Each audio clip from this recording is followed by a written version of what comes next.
আমার নবীর উপরে সৃষ্টি জগতার কেউ আছে? স্রষ্টা কি কারো সৃষ্টি? স্রষ্টা ছাড়া স্রষ্টার যা সৃষ্টি আছে, যত জগৎ আছে, যত আদম আছে, যত আলামিন আছে, আল্লাহ হচ্ছে আমি দাঁড়িয়েছি। সুবহানাল্লাহ। তো যে নবীকে আল্লাহ শানওয়ালা করে পাঠিয়েছেন, মানওয়ালা করে পাঠিয়েছেন, ওই নবীর শান মানের চর্চা করে আমরা পড়ি ইয়া রাসূলুল্লাহ, পড়ি ইয়া নবী আল্লাহ, আবার পড়ি ইয়া রাহমাতাল লিল আলামিন, দরুদ পড়ি সাল্লাল্লাহু তাআলা আলাইহি ওয়া আলিহি ওয়াসাল্লাম। আসুন তার সাথে সাথে আমরা আজকের মাহফিল থেকে স্মরণ করছি তাদের, যাদের কদমের এত দাম, যাদের জাতের এত দাম, যাদের সত্তাদের এত দাম, যে তারা ওই জাতে পা যারা মেরাজের রাতে খুদ আকাশ থেকে সালাম পেয়েছে। কিভাবে? কই আল্লাহর হাবিব রাহমাতাল লিল আলামিন এই মাসে ২৭ তারিখে মেরাজ গেলেন। কেন গেলেন? আল্লাহ নিয়ে গেছে বলে। কেন গেলেন? উম্মতের জন্য গেলেন। কেন গেলেন? নামাজ আদায়ের জন্য গেলেন। কেন গেলেন? আল্লাহর দাওয়াত দিয়েছে বলে গেলেন। কেন গেলেন? উম্মতের মুক্তির জিম্মাদারির জন্য গেলেন। কেন গেলেন? উম্মতের নাজাতের ব্যবস্থার জন্য গেলেন। কেন গেলেন? উম্মতকে নিয়ামতের দ্বারকে মুক্ত করে দেওয়ার জন্য গেলেন। কেন গেলেন? আল্লাহ পাকের প্রত্যেক প্রেরিত নবী রাসূলদের ধর্মের একটা বিধান, বাণী, মিশন, ভিশন, লা ইলাহা ইল্লাল্লাহ, এক আল্লাহ ছাড়া যে কোনো আল্লাহ নাই, এই দিন, এই বিধান, এই মিশন, এই মিশন, এই একটা শব্দ প্রত্যেকটা নবী যে শব্দে প্রচার করেছে, সেই প্রত্যেকটা নবীর দিনকে মুসাদ্দিক করে লিমা মাকুম সত্যায়ন করতে গেলেন জোরে বলে।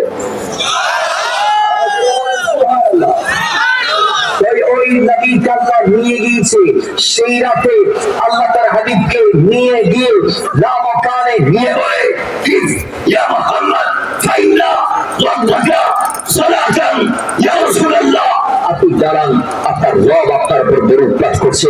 একটু পরে রব তাআলা তার হাবিবকে, আমাদের নবীকে সালাম দিলেন, আসসালামু আলাইকা আইয়ুহান নবী, আসসালামু আলাইকা আইয়ুহান নবী ওয়া রাহমাতুল্লাহি ওয়া বারাকাতুহু। আল্লাহ তার হাবিবকে যখন সালাম দিলেন, এখন মাসলা ক্লিয়ার, স্পষ্ট কথা খেয়াল করবেন, তো আল্লাহ তাকে সালাম দেওয়া যায় না। আল্লাহ যদি কাউকে সালাম দেয়, তার সালামের উত্তর দেওয়া যায় না।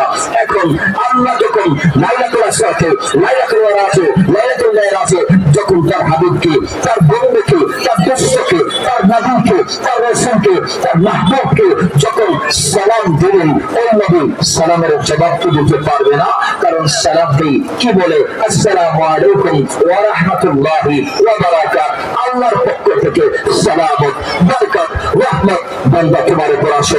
এখন আল্লাহকে দাঁড়ায়াস, আল্লাহ দাঁড়ায়াস, আল্লাহর সালামতের দরকার নাই, আল্লাহর নিরাপত্তার দরকার নাই, আল্লাহর আমানতের দরকার নাই, আল্লাহর রহমতের দরকার নাই, বরং আমরা সালাম দেই, এ বান্দা আল্লাহর রহমত তোমার উপর আসে, এ বান্দা আল্লাহর পক্ষ থেকে সালামত, রহমত, বরকত তোমার উপর আসে। এখন আল্লাহ তো ওগুলোর দরকার নাই, এই জন্য কেউ চাইলে আল্লাহকে সালাম দিতে পারবে না, আর আল্লাহ কাউকে সালাম দিলে সে উত্তর দিতে পারবে? জোরে বলেন, উত্তর দিতে পারবে না। এখন আল্লাহর হাবিব যখন আল্লাহর সালাম পাইলেন, জবাবে আল্লাহকে না দিয়ে তিনি সেখান থেকে ওই আল্লাহর সামনে দাঁড়িয়ে উম্মতের একটা দলকে সালাম দিয়েছেন। শরীর আল্লাহর নবী, উম্মত আজকে তোমরা আমার নবীকে এই রাসূল পাকের শাস্তিকে দিয়ে, ইয়া নবী সালামু আলাইকা, ইয়া রাসূল সালামু আলাইকা, ইয়া হাবিব সালামু আলাইকা, সালাওয়াতুল্লাহ আলাইকা, কারাল বদরু আলাইনা বিন ফারিয়াতুল ওয়াদা ওয়া কানা শুকরু আলাইনা মাকা লিল্লাহি তাইবা, নবীকে সালাম দিবা। আর উম্মতের ভিতরে এমন কিছু ব্যক্তি আছে যারা নবীর সালাম পেয়েছে। সুবহানাল্লাহ বলে বলেন, উম্মতের ভিতরে এমন কিছু ব্যক্তি আছে যারা নবীর সালাম পেয়েছে। তারা কারা? তখন আমরা বলবো তারা হচ্ছে উম্মতের আউলিয়া আল্লাহরা, যাদেরকে লাইলাতুল মেরাজে আল্লাহ নবী সালাম দিয়েছে, আসসালামু আলাইনা ওয়া আলা ইবাদিল্লাহিস সালিহিন। এই আমার উম্মতের নেককাররা, সালিহিনরা, সাদিকিনরা বান্দা সৎ কর্মশীলা ওলি আল্লাহরা আমি নবী তোমাদেরকে সালাম দিলাম। আজকের মাহফিল থেকে আমরা তাদের সালাম নিবেদন করছি। মাথায় রাখবেন, আজকের সমাজে আমরা দেখছি কিছু টুপিওয়ালা ওলি আল্লাহর বিরুদ্ধে কথা বলে, কিছু দাড়িওয়ালা ওলি আল্লাহর বিরুদ্ধে কথা বলে, কিছু তাসবিহওয়ালা ওলি আল্লাহর বিরুদ্ধে কথা বলে, কিছু জুব্বাওয়ালা পাগড়িওয়ালা পাঞ্জাবিওয়ালা এক কথাই সনাতন শ্রীরতন যাদেরকে দেখলে মুসলমান মনে হয় ওই ধরনের কিছু নামদারি মুসলমান আজকের সমাজে বাংলার মাটিতে বসে ওলি আল্লাহর বিরুদ্ধে কথা বলে। অথচ তাদেরকে আমরা জানান দিতে চাই, যে মাটিতে বসে এখন ইসলামের কথা বলছো, যে মাটিতে বসে কোরআনের তাফসীর করছো, যে মাটিতে বসে নারে তাকবীরের স্লোগান দিচ্ছ, নারে রিসালাতের স্লোগান দিচ্ছ, ওই মাটিকে আবাদ করেছে ওলি আল্লাহ। ঠিক কিনা বলেন না? কথা ঠিক কিনা? এই মাটি আর সময় ছিল 12 ভূঁইয়াদের, বড় গোবিন্দের, লক্ষণ সেন, বল্লাল সেন 12 ভূঁইয়াদের। কিন্তু এই মাটিকে তাদের কবজা থেকে মুক্ত করেছে কে? এই দেশকে স্বাধীন সোনার বাংলা হওয়ার আগে ইসলামের বাংলা বানালো কে? দেশ তো স্বাধীন হয়েছে 50 বছর আগে, কিন্তু এই দেশে মুসলমানরা স্বাধীনভাবে বলতে শিখেছে, চলতে শিখেছে আজ থেকে 800 বছর আগে। জোরে বলে 500 বছর আগে এমন অবস্থা ছিল এই দেশে যে মাত্র সিলেট নামক জায়গার টুলটিপুর গ্রামে আমাদের হার দিনের পরিবার ছাড়া, বাকি কয়েকটা মুসলমানদের পরিবার ছাড়া গোটা দেশে আর কোন মুসলমান ছিল না। কিন্তু 800 বছরের ব্যবধানে সেই শাহজালাল, শাহপুরাম, শাহ মখদুম, সিকান্দার গাজী, নাসির ইউসুফ সালার, সিলেটের 360 আউলিয়া, চট্টগ্রামের 12 আউলিয়া, এইভাবে জগৎ শ্রেষ্ঠ আল্লাহর ওলিরা এই দেশে আস্তে আস্তে আস্তে আস্তে এসে নানানভাবে খেদমত করেছে। যাদের বদান্যতাই সেই 800 বছরের মাথায় আজকে আমরা দেখছি এই দেশের গলি গলি গলি গলি নগর নগর বন্দর বন্দর সেই লেভেল থেকে প্রান্তিক লেভেলে ইসলাম চলে আসে। সুবহানাল্লাহ বলবেন না? আরো জোরে বলেন। এটা বানাইছে কেরা? আল্লাহর ওলিরা। বানাইছে কেরা? আল্লাহর ওলিরা। আমাদের খালি মাথায় টুপি পরা শিখাইছে তারা, এসে আমাদের মাথার কপালে সিঁদুর মুছে দিয়ে সুন্নাহ, বোরকা, হিজাব, নিকাব, বোরকা পর্দার ব্যবস্থা করে দিয়েছে। কথা ঠিক কি না? আজকে একদল বলে আমরা ইসলাম মানি কিন্তু ওলি মানি না। আমি বলবো ইসলাম এবং ওলি একটা একটার সাথে অঙ্গাঙ্গিক ভাবে জড়িত হয়ে গেছে। কথা ঠিক কি না? ইসলাম এবং আল্লাহর ওলি একটা আরেকটার সাথে অঙ্গাঙ্গিক ভাবে জড়িত এই দেশে। কারণ এই দেশে টুপি ছিল না, টুপি এনেছে ওলি আল্লাহ। এদেশে যদি কেউ কোরআনের কথা বলতে চায়, সাফ স্পষ্ট করতে দপ্তরভাবে এলান দিতে চাই, একটা সময় এদেশে কোরআন ছিল না, এই কোরআনকে এদেশে এনেছে আল্লাহর ওলিরা। ঠিক কিনা বলেন? একটা সময় হাদিস এই দেশে ছিল না, এনেছে আল্লাহর ওলিরা। আমরা ইসলাম দাবি করি, ইসলাম যদি মানতে চাই, ইসলাম থেকে আমরা আল্লাহর ওলিদেরকে মাইনাস করতে পারবো? জোরে বলুন, পারবো না। কারণ এই দেশের ইসলামের সাথে, ইসলামের আগমনের সাথে আল্লাহর ওলিদের নামটা জড়িয়ে আছে। কেন জড়িয়ে আছে? তারা আসছে বিদায় আমরা খালি মাথায় টুপি পরার সুযোগ পেয়েছি। আজকে তাদের খেদমতে 800 বছরের মাথায় এই দেশে 92 জন মুসলমানের বসবাস আমরা দেখতে পাচ্ছি। কথা বলে ঠিক কিনা? আমাদেরকে বোঝার তৌফিক দান করুন। আমি পড়েন মুহাব্বতে দরুদ পড়ি, আল্লাহুম্মা সাল্লি মাওলানা মুহাম্মদ ওয়া আলা আলি সাইয়্যিদিনা ইয়া রাসূলুল্লাহ ইয়া হাবিবাল্লাহ ইয়া রাসূলুল্লাহ, তুমি জীবন, তুমি মরণ, আধার ঘরে তুমি আপন, তুমি জীবন, তুমি মরণ,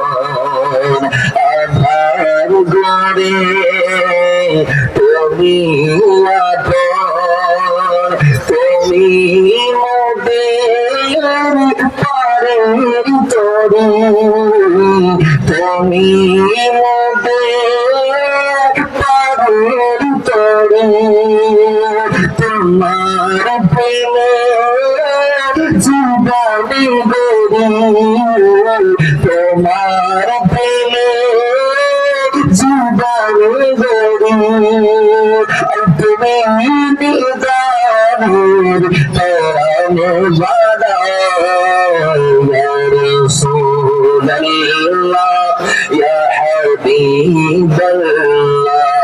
ইয়া রাসূলুল্লাহ।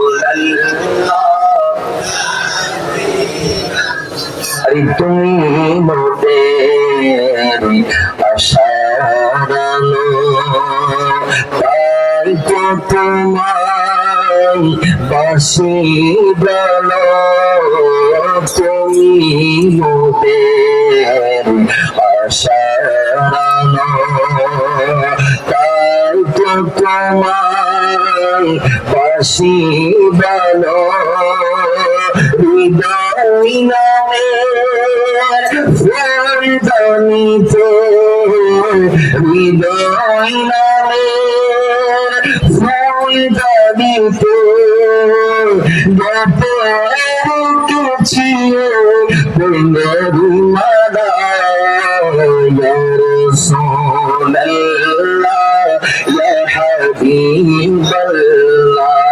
ইয়া রাসূলুল্লাহ ইয়া হাবিবাল্লাহ ইয়া রাসূলুল্লাহ ইয়া রাসূলুল্লাহ। আল্লাহুম্মা সাল্লি مولانا محمد وعلى آل سيدنا। এবার আসুন, আজকে যে আমরা পলতালুক দরবার শরীফ আসছি, বসেছি, আমাদের লাইফের দামি সেকেন্ড গুলাকে কোরবান দিচ্ছি। আমরা কেন দিচ্ছি? দরবার আসলে লাভটা কি? দরবারে আসার কথা কি আল্লাহ দিয়েছেন নির্দেশ, অথবা নাকি দয়াল নবী দিয়েছেন এই ওয়ালি আল্লাহদের সাথে রিশতা রাখলে লাভ কি, তাদের সহবতে থাকলে লাভ কি, তাদের সংসদে থাকলে লাভ কি? কিন্তু আমরা জেনে নেই, কারণ অনেক টুপিওয়ালার ফতোয়া এখন ওয়ালি আল্লাহ দরবারে যাওয়া যাবে না। তারা ফতোয়া দিচ্ছে কোন ওয়ালির মাজার জিয়ারত করা যাবে না, সওয়াবের জন্য তারা যাওয়া যাবে না, এটা না বলে বলছে জিয়ারত করা যাবে না, মাজার নাউজুবিল্লাহ মিন যালিক, নাউজুবিল্লাহ বলছে ওখানে নাকি পূজা হয়, যাওয়া যাবে না, ইত্যাদি ইত্যাদির ফতোয়া লাগাইতে আমরা দেখছি কিছুদিন আগে তাদের এক বক্তা বলছে কই যে মাইনুদ্দিন চিশতি, গৌসে আজম আব্দুল কাদের জিলানী, সে বক্তা হচ্ছে ওই গৌসে আজমের যে একটা কাদেরিয়া তরিকা আছে, মাইনুদ্দিন চিশতির যে একটা চিশতিয়া তরিকা আছে, কই এগুলাকে অনুসরণ করা যাবে না। নাউজুবিল্লাহ। তারা বলছে আমরা আল্লাহর নিজেকে ভালোবাসবো, তাদেরকে অনুসরণ করবো না, ওর কথা। এবার আমরা বলবো আমরা আল্লাহর ওয়ালিদের অনুসরণ করতে পারবো কি পারবো না, এটা একটু কোরআন থেকে জেনে নেই। কথা ঠিক কি না? বক্তা বললে খুশি হবেন না কোরআন বললে খুশি হবেন? একটু বলেন কি বললে খুশি হবেন? কোরআন আমাদের দস্তুর, কোরআন আমাদের দস্তুর।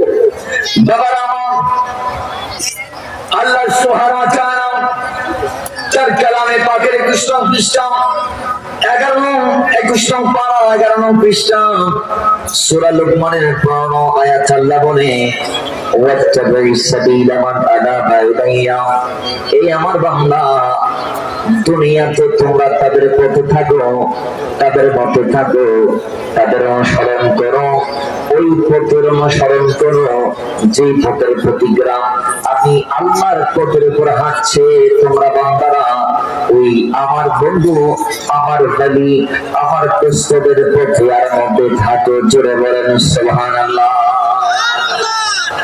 আজকে যারা বলে বসে আদম মানি না, জারিম নামাজ মানি না, আমি বলবো মানি না বলার আগে জারিম নামাজ করিয়ে পড়ালেখা করো, মানি না বলার আগে গৌসে আজমের জীবনী সামনে রাখো, রিচার্জ করো গৌসে আজমকে। তিনি গৌসে পাক যিনি বলি হয়ে মায়ের পেট থেকে আসছে, তিনি গৌসে পাক যিনি হচ্ছে দারস্তুল ইলমা হাত্তা সিদ্ধ কুতুবান ওয়ালিদু সাদা বিন মাওলাল মাওয়ালি। আমি আব্দুল কাদের ইলম অর্জন করতে করতে করতে করতে কুতুব হয়েছি। কয় বছর পড়ালেখা করেছেন গৌসে পাক আমরা জানতে চাই। মাত্র 38 বছর আমি আব্দুল কাদের পড়ালেখা করেছি। আমার দেশের মোল্লা সকালবেলা ঘুম থেকে উঠে কয় প্রিয় দেশবাসী গৌসে আজমকে মানার দরকার নাই, এটা বলাও শিরিক। আমি বলবো এটা বলার আগে জীবনের দিকে তাকাও। লাইফে মাত্র 25 বছর, কথা বলেন কয় বছর? মাত্র 25 বছর মুজাহাদা করছে। তুমি 25টা মিনিট মৌলাকে দাও নাই, তুমি 25টা ঘন্টা মৌলাকে দাও নাই, তুমি 25টা সেকেন্ড মৌলাকে দাও নাই।